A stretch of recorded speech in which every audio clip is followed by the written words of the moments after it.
मित्रों, जीएस इस संतोष सर में आपका स्वागत है। आज के लेक्चर में हम लोकसभा के ऑब्जेक्टिव क्वेश्चन को हल करेंगे। इसके पहले वाले लेक्चर में हमने आप लोगों को लोकसभा के बारे में पढ़ाया है। यदि आपने उसको नहीं पढ़ा है तो पिछला लेक्चर जाके आप प्लेलिस्ट से देख लीजिए। उसके बाद फिर इन ऑब्जेक्टिव क्वेश्चन को हल कीजिए तो आगामी परीक्षा में बहुत लाभ मिलेगा आपको इससे। तो चलिए हम स्टार्ट करते हैं लोकसभा के ऑब्जेक्टिव प्रश्नों को, जो कि विभिन्न परीक्षाओं में पूछे गए हैं और पूछे जाने की संभावना भी है।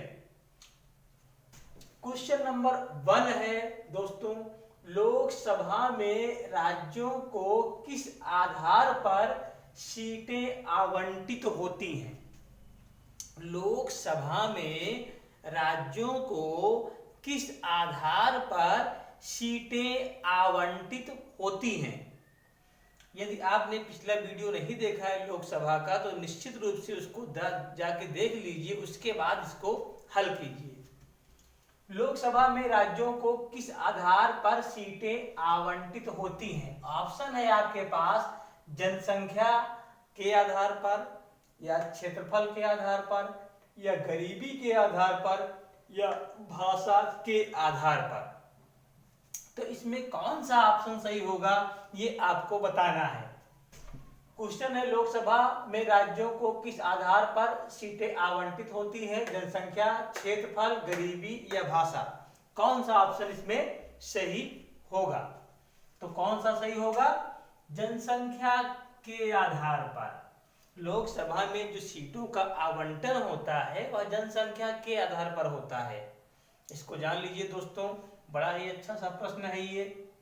यही वजह है कि जो उत्तर प्रदेश में लोकसभा सीटें व राज्यसभा सीटें सबसे ज्यादा हैं पूरे भारत में, क्योंकि उत्तर प्रदेश की जनसंख्या सबसे ज्यादा है और इतनी ज्यादा है कि उत्तर प्रदेश की सिर्फ अकेले जनसंख्या अमेरिका के एक देश है, दक्षिणी अमेरिका का एक सबसे बड़ा देश ब्राजील है, उस ब्राजील से भी ज्यादा हमारे उत्तर प्रदेश की जनसंख्या है। तो लोकसभा में जो सीटों का आवंटन होता है वह किस आधार पर होता है? जनसंख्या के आधार पर होता है।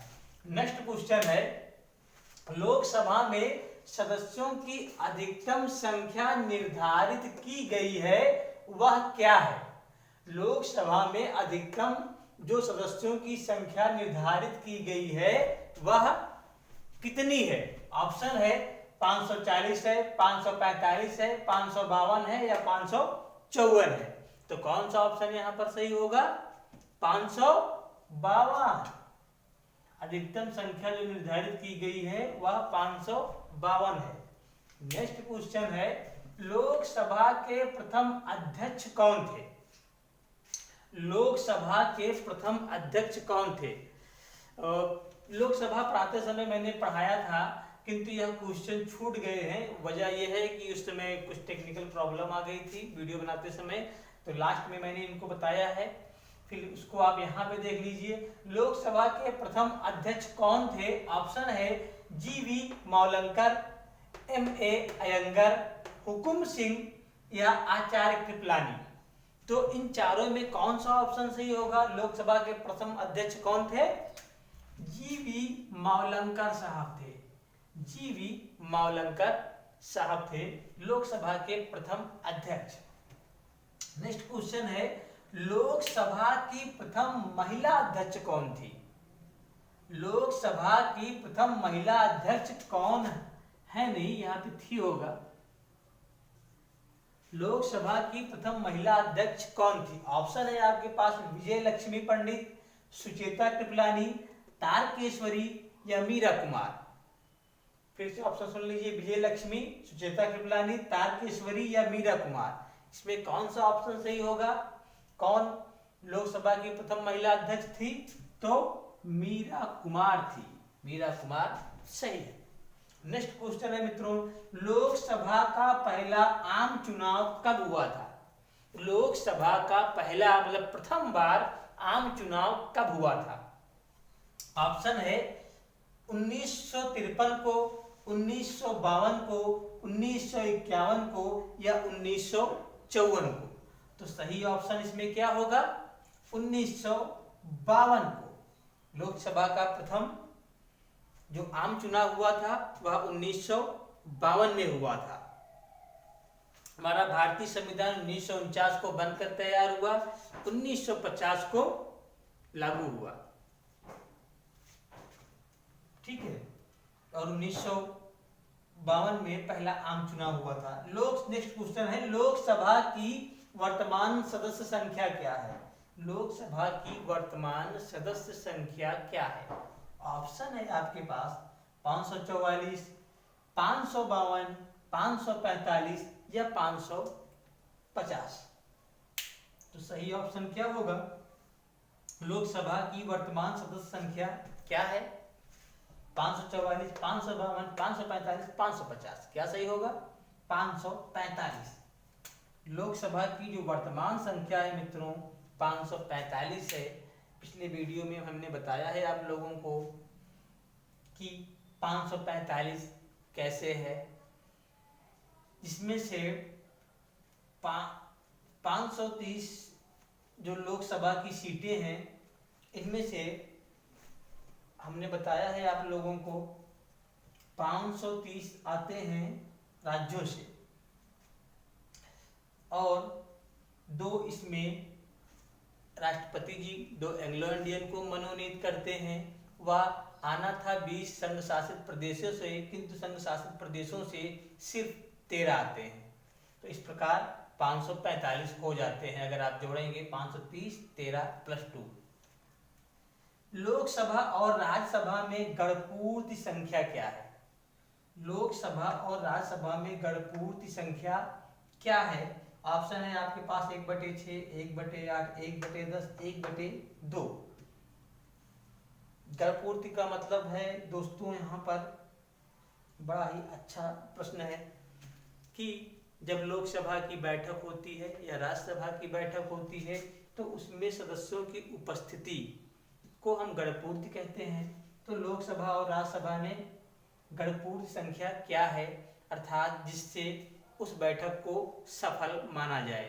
तो वह है कुल सदस्यों का 1/10। कुल सदस्यों का 1/10। ऑप्शन सी सही होगा, कुल सदस्यों का 1/10। अर्थात 545 हैं तो 545 का 1/10 सदस्य लोकसभा में बैठे रहेंगे तो क्या होगा? गणपूर्ति कोरम पूर्ण रहेगा। नेक्स्ट क्वेश्चन है, लोकसभा की बैठक समाप्त की जा सकती है? लोकसभा की बैठक समाप्त की जा सकती है। ऑप्शन है आपके पास स्थगन द्वारा, विघटन द्वारा, सत्रावसान द्वारा या उपरोक्त सभी द्वारा। लोकसभा की बैठक जब राष्ट्रपति द्वारा समाप्त की जाती है तो स्थगन द्वारा, विघटन द्वारा, सत्रावसान द्वारा या उपरोक्त सभी द्वारा। तो कौन सा ऑप्शन सही होगा यहाँ पर? उपरोक्त सभी द्वारा, क्योंकि इन स्थगन से भी बैठक समाप्त हो जाती है, विघटन से भी समाप्त हो जाता है और सत्रावसान से भी बैठक समाप्त हो जाता है। नेक्स्ट क्वेश्चन है, लोकसभा का नेता कौन है? लोकसभा का नेता कौन है? ऑप्शन है अध्यक्ष, राष्ट्रपति, प्रधानमंत्री या इनमें कोई नहीं। तो सही ऑप्शन इसमें क्या होगा? प्रधानमंत्री। नेक्स्ट क्वेश्चन है, संविधान के किस संशोधन ने लोकसभा की सीटों को बढ़ाकर 525 से 545 कर दी थी? किस संविधान संशोधन ने लोकसभा की सीटों को बढ़ाकर 525 से 545 कर दिया था? ऑप्शन है आपके पास 42वें संविधान संशोधन ने, 31वें संशोधन ने, 61वें संशोधन ने या फिर 52वें संशोधन ने। तो हमने संविधान संशोधनों का वीडियो आप अपलोड कर दिया है, तो वहां पर जाके आप देखेंगे तो 31वां संविधान संशोधन द्वारा लोकसभा की सीटों को 525 से बढ़ाकर 545 कर दिया गया था। तो ऑप्शन बी सही हो गया। ऑप्शन बी सही होगा 31वां संविधान संशोधन द्वारा।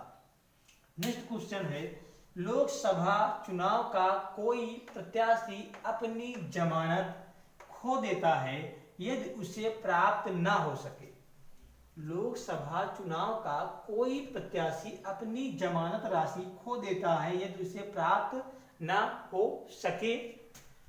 ऑप्शन ए वैध मतों का 1/3, वैध मतों का 1/10, वैध मतों का 1/10, 2 बार ऑप्शन हो गया यहाँ पर, या फिर वैध मतों का 1/6। तो इसमें कौन सा सही होगा? हमने पिछले लेक्चर में बताया है कि कुल बड़े वैध मतों का 1/6 जो कैंडिडेट नहीं प्राप्त कर पाएगा उसकी जमानत राशि जब्त हो जाती है। तो क्या होगा यहाँ पर 1/6 होगा, 1/6 सही होगा। लोकसभा चुनाव में जो भी कैंडिडेट 1/6 कुल वैलिड मतों का प्राप्त नहीं कर पाएगा, अर्थात यदि किसी क्षेत्र में 4000 मत पड़ता है तो उस 4000 मत का 1/6 जो कैंडिडेट नहीं प्राप्त कर पाएगा उसकी जमानत राशि जब्त हो जाएगी। और यह जमानत राशि कुछ राशि होती है जो कि निर्वाचन आयोग द्वारा निर्धारित की गई होती है। नेक्स्ट क्वेश्चन है, उत्तर प्रदेश के बाद सर्वाधिक सीटों का आवंटन किया गया किस राज्य को? उत्तर प्रदेश के बाद जो सर्वाधिक सीटों का आवंटन किया गया है वह किस राज्य को आवंटित किया गया है? अर्थात सबसे अधिक लोकसभा सीटें उत्तर प्रदेश की हैं। कितनी हैं? 80 लोकसभा सीटें हैं। वह दूसरा नंबर किस राज्य का आता है उसके बारे में इस क्वेश्चन में पूछा है। तो निश्चित रूप से लोकसभा और राज्यसभा में जिन जिन राज्यों की जितनी सीटें हैं बड़ा ही महत्वपूर्ण टॉपिक है, यहाँ से हमेशा क्वेश्चन पूछा जाता है। मैंने राज्यसभा को अपलोड कर दिया है, लोकसभा को भी कर देंगे, उनको आप जरूर याद कर लीजिएगा क्योंकि बड़े ही आवश्यक होते हैं। यह बहुत कई सारे क्वेश्चन यहाँ से निकल के आते हैं विभिन्न परीक्षाओं में। उत्तर प्रदेश के बाद सर्वाधिक सीटों का आवंटन किया गया किस राज्य को? ऑप्शन है आपके पास आंध्र प्रदेश को, राजस्थान को, मध्य प्रदेश को या महाराष्ट्र को। सिंपल सी बात है मित्रों कि सबसे ज्यादा जनसंख्या उत्तर प्रदेश की है ना, तो जाहिर सी बात है जिस राज्य में सर्वाधिक जनसंख्या होगी वहां पर उस राज्य की सीट भी ज्यादा होगी ना, तो महाराष्ट्र यहाँ पर सही होगा। इसमें कौन सा ऑप्शन सही होगा? ऑप्शन डी सही होगा। तो इस लेक्चर में बस इतना ही। वीडियो पसंद आया हो तो निश्चित रूप से हमारी मेहनत पसंद आई हो तो वीडियो को लाइक और सब्सक्राइब करें। नमस्कार।